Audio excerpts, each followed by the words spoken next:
Well, hey, Gundam Maniacs, welcome to another episode of Gundam Explained. In this video, we're going to talk about one of my favorite mobile suits, and that is the Hazel mobile suit. And it's like kind of a line of suits in a way, or a modular system, but it comes from the Titans. It was featured advance of Zeta, and I just like it. It just looks like a badass version of a Mark II. Hey, but before we get started, if you haven't, please subscribe. If you think this is a cool video, give it a like. Check the links in the description for ways you could support the channel. Check out our Discord. We have a lot of fun there. But let's get started. The RX-121 Gundam TR-1 Hazel. There's a lot to take in here, right? To kind of get into what we're looking at exactly. For starters, it's interesting. The RX, that's what we get, from the RX-78-2, the R being the Renpao, what is Japanese for Federation, Renpao. 121 being kind of the designation of where it was produced. I do have a video all about designations. Please check that out. But also TR1. So TR, I'm actually not too sure, doing all the research I did, of what that means exactly.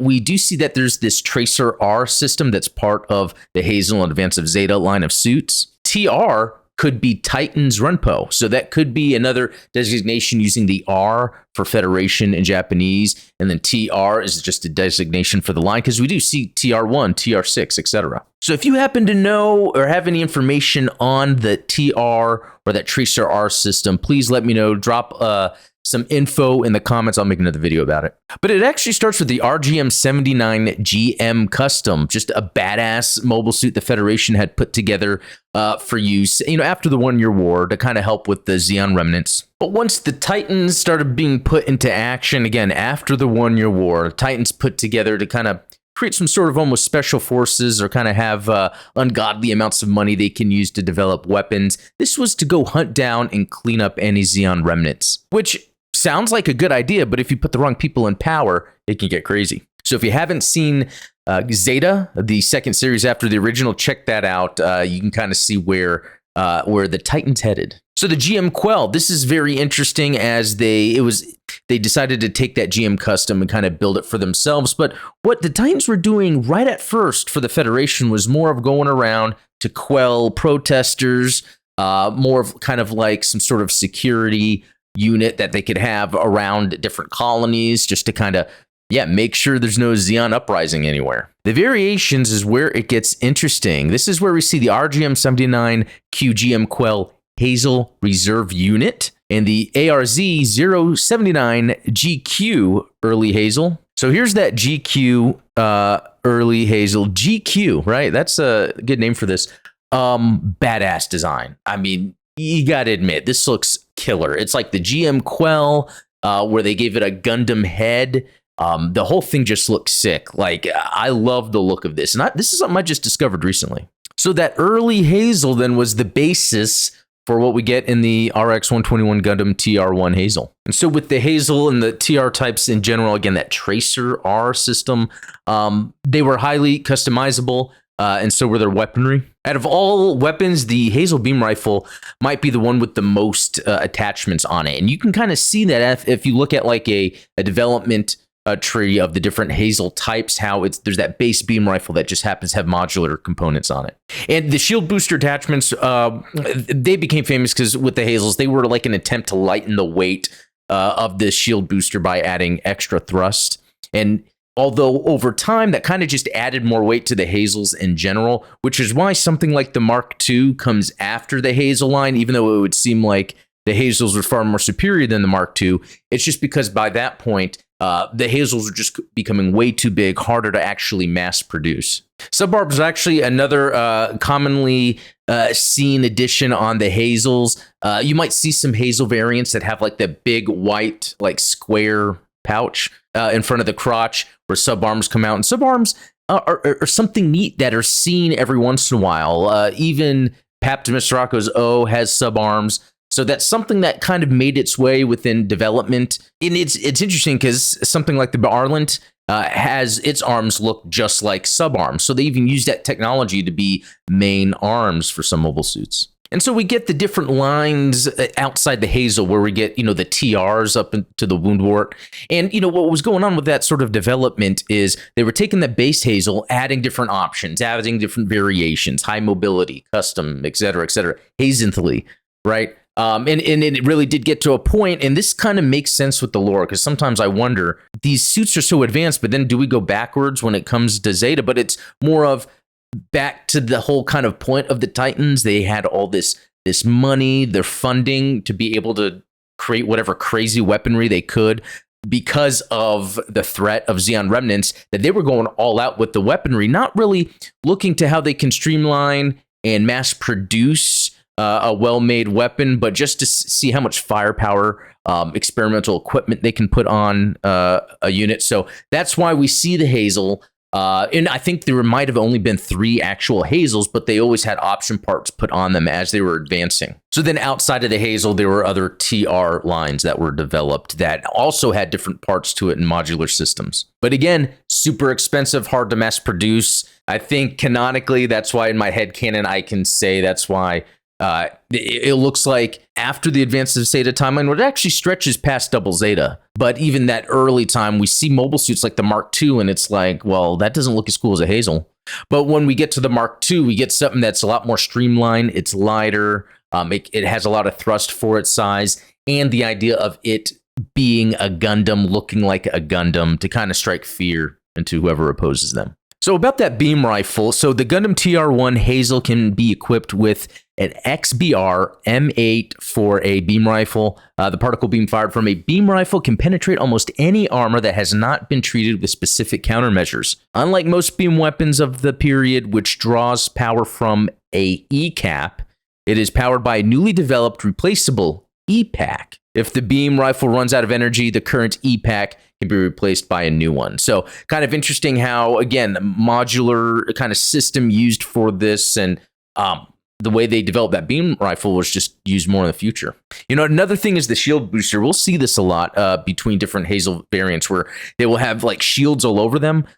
You know, on one point you can say, oh, that looks like what they do with Thunderbolt, where there's just a bunch of shields to protect them. But on the other hand, it was multi-use. So the shields could have missiles on them, but they also had boosts on them. This allowed a lot more thrust, a lot more maneuverability, and this was actually required by having parts added on. So remember, by the time we get to the Mark II, it had some pretty good maneuverability without the need of all the shield boosters. The Rick Diaz, which actually was around that time too of the Mark II, was even more maneuverable than the Mark II. And we could see with the legs, it was a little more flared, had more thrust in it. But 2 shield boosters are attached to both arms of the Gundam TR1 Hazel, which contains propellant tanks and a single thruster with an output of 22,000 kg. This device is a further evolution of the stern boosters, a device which contains thrusters for increasing propulsion purposes used by earlier mobile suits. But unlike its ancestors, the shield booster is retained as a shield after its propellant supply is exhausted, rather than being discarded when empty. So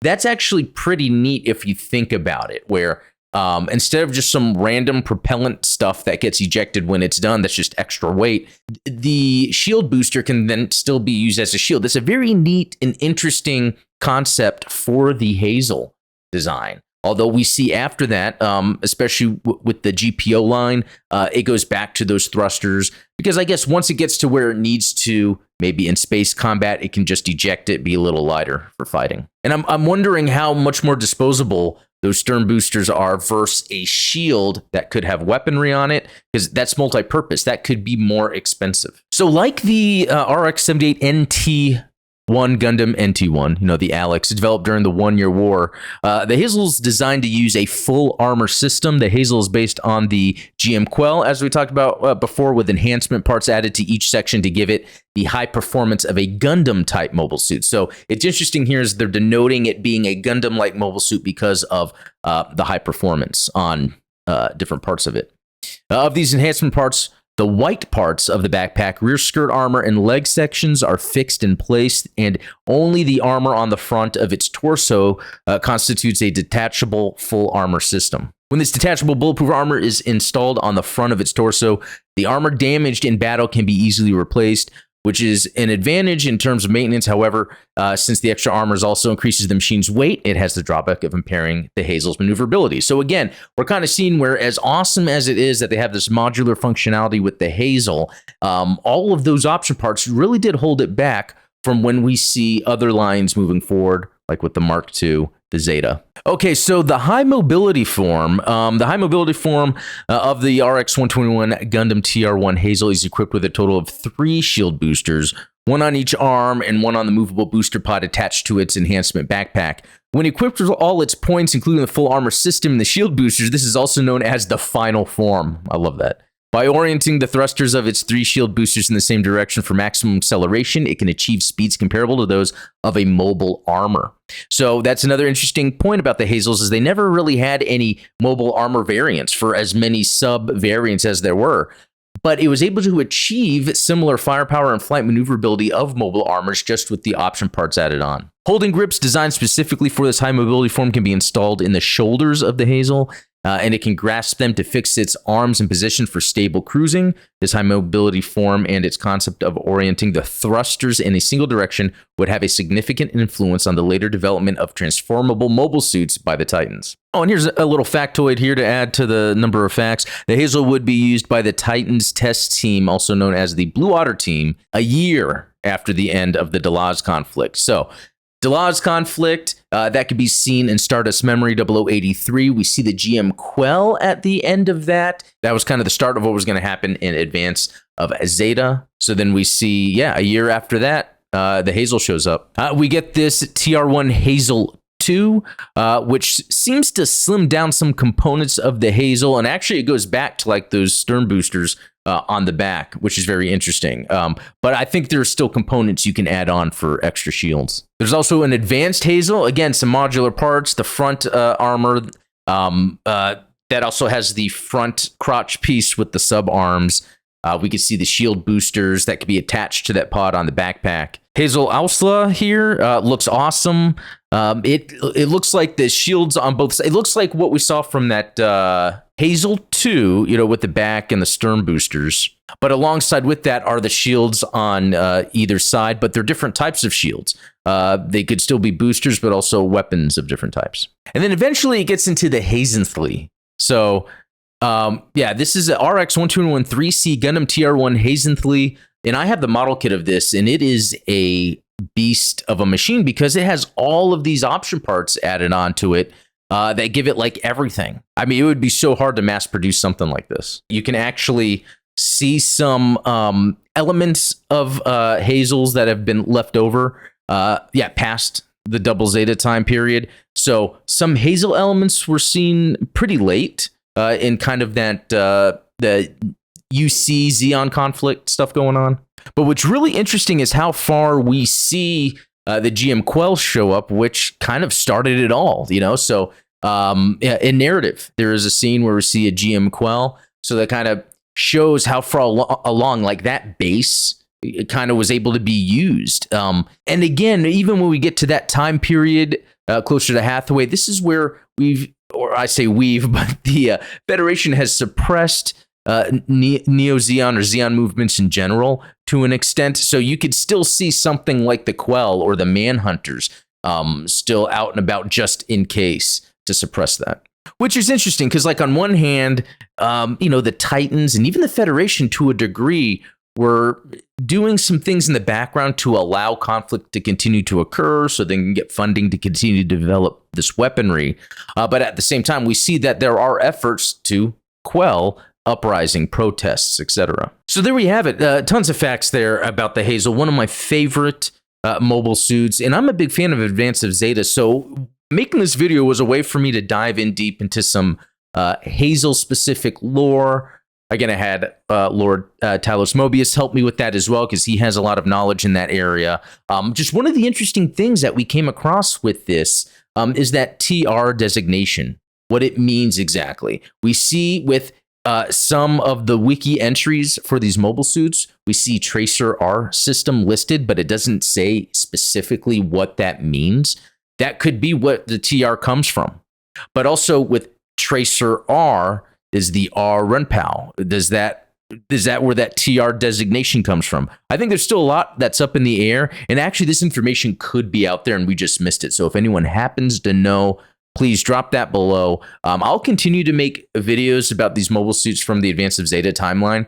So being able to collect this information as I make these videos will help me out a whole lot. So anyway, thanks a lot for watching. Thanks to all the supporters that make this possible. And again, thanks to Lord Talos Mobius for help with research on this video. If you have any other questions about the Hazel line or ideas for deep dives I can do in certain Gundam lore, and it doesn't have to be UC, let me know in the comments below. Also, do join our Discord. I do have some lore channels there, so if we want to drop some lore questions in there, sometimes that helps spark ideas for when I make future videos. But anyway, thanks for watching. We'll talk later.